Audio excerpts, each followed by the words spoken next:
김성근 하백은 혁명사적뿐만 아니라 이제 명성지, 이를테면 뭐 해금강 같은 곳이 있죠. 이런 명성지하고 이제 파도를 이제 결합을 시킵니다.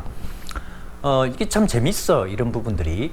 왜 그러냐면, 우리가 이제 명성지에서 만약에 이제 태풍이 불어서 거대한 파도가 친다, 뭐 해일 같은 파도가 친다고 하면, 그럼 명성지는 대부분 폐쇄가 되거나 사람을 못 들어가게 하죠. 그래서 일반 사람들이 그러한 뭐 파도가 거칠게 치고 돌풍이 불고 막 이렇게 산더미만한 파도가 치는 그런 명성지를 본 적도 없고, 설사 봤다 하더라도 그것을 좋게 느낄 리는 없을 거잖아요.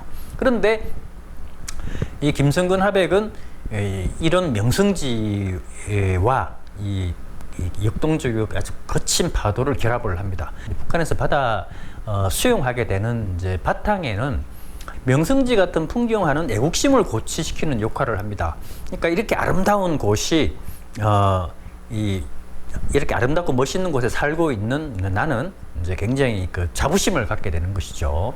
그래서 이런 명성지에 어떤 역동적인 파도가 쳤을 때는 어떤 현상이 벌어지냐면, 내가 사는 이 땅이 굉장히 역동적인 공간이다. 그리고 내가 사는 곳이 굉장히 활기가 차고 굉장히 멋있는 곳이다. 이제 이렇게 인식이 된다는 거죠. 또 하나는 뭐냐면, 사람들은 거친 파도가 치는 명성지를 한 번도 본 적이 없을 거란 말이에요. 근데 이 그림으로서 이 두 가지 서로 상반되는 요소를 결합시켜서 한 번도 보지 못하는 새로운 풍경을 이제 사람들한테 보여주는 거죠. 이 그림이라는 것이 우리가 눈에 보이는 그 풍경을 그대로 그리는 것은 아닙니다. 그건 뭐 사진하고 다를 바가 없죠. 그림은 관념이죠. 관념, 내 마음속에 있는 어떤 가치를 표현하는 거죠. 그러니까 이 파도라 하더라도, 거친 파도라 하더라도 그것의 파도를 내가 어떻게 수용하냐에 따라서 이 명성지하고 결합했을 때 전혀 다른 느낌으로, 한 번도 보지 못한 새로운 관점에 이제 이 자기 땅에 대한 아름다움을 이제 발견을 하게 되는 것이죠. 이런 차원에서 김성근 하백의 이 명성지와 결합한 파도 그림은 이제 북한에서 상당히 이제 유행을 하고 인기를 얻게 됩니다. 이제 이 명성지와 결합한 파도 그림은 어떤 의미가 있냐면, 혁명사적 같은 경우는 이제 북한 사람들만 알 수 있어요. 외국 사람들은 몰라요. 그러니까 그게 혁명사적인지 뭔지를 모르잖아요. 그리고 생뚱맞은 건물이 하나 딱 있고 거기에 거친 파도가 치고 뭐 이러다 보면 뭔가 이렇게 잘 맞지 않는 요소가 있어요. 직관적이지 않다는 거죠.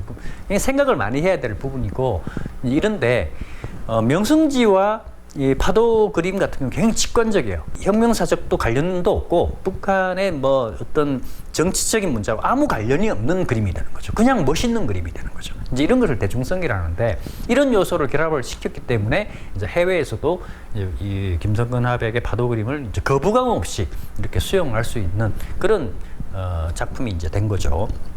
북한 그림뿐만 아니라 어떤 그림을 평가를 할 때 기법적인 문제나 이런 것들을 좀 봐야 됩니다.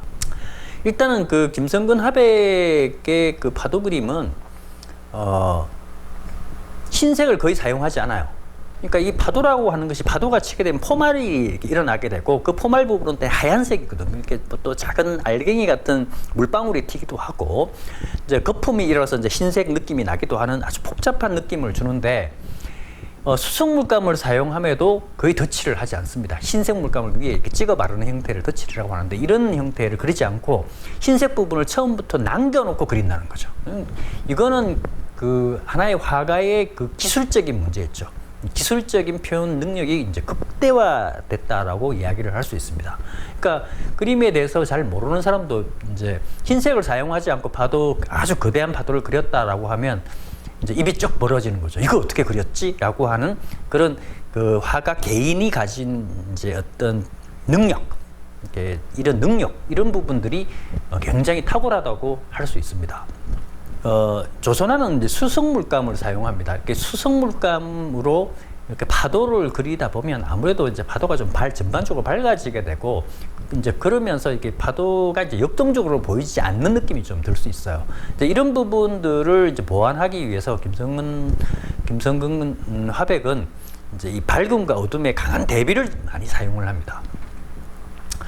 그 조선에서는 잘 쓰지 않는 기법 중에 하나요. 이게 이 대비를 많이 주게 되면 그림이 이제 필요 없이 무거워지는 경우가 있거든요. 그 무채색도 많이 사용을 해야 되고 이런 단점들이 좀 있습니다. 이렇게 조선화는 아무래도 좀 화사한 게 특징인데 이 화사함이 없어지는 거죠. 하지만 김성근 이 화백은 과감하게 이 밝음과 어둠의 대비를 이제 만들어내고 이를 통해 가지고 이 파도의 역동성을 이제 더욱더 잘 드러내면서 동시에 이 투명한 느낌들이 있죠. 수성물감으로 그렇게 되면 유화물감하고 다르게 아주 이렇게 경쾌하고 상쾌한 느낌들이 있어요. 이런 느낌을 만들어냈다는 이야기죠. 그 다음에 이 김성근 화백의 파도 그림은 엄청나게 대작입니다. 뭐 앞에서 백화원 초대소의 배경 그림으로 사용할 만큼 한 벽면을 다 채우는 정도의 크기의 이제 그림이죠. 이런 대작들을 파도 그림으로 채우게 됩니다. 그런데 이 파도로 이 대작을 그리기가 사실 쉽지가 않아요.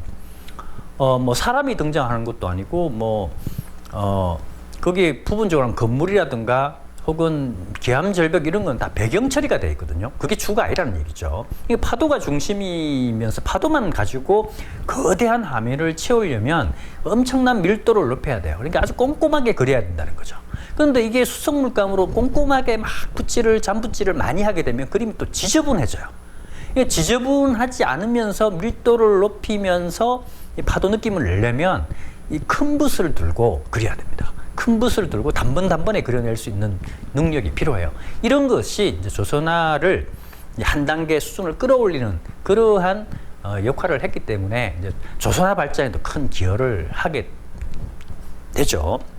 또 재밌는 것 중에 하나가 이 김성근 화백의 그림은 세계적으로 유명해서 뭐 좀 위작들도 많이 있을 수 있는데 보통 이제 북한에서는 위작들을 많이 그립니다. 나쁜 의미로 그리는 건 아니고요.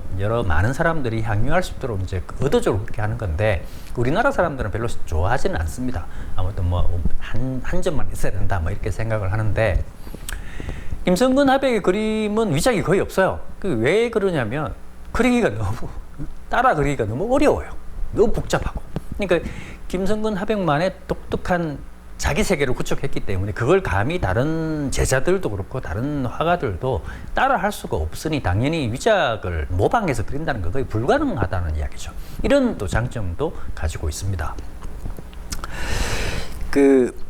김성근 화백의 그림은 북한의 명작과 다른 명작들도 다 비슷한 요소를 가지고 있지만 이 내용성이라고 하는 부분과 이 대중성이라고 하는 두 마리 토끼를 동시에 잡은 그림입니다.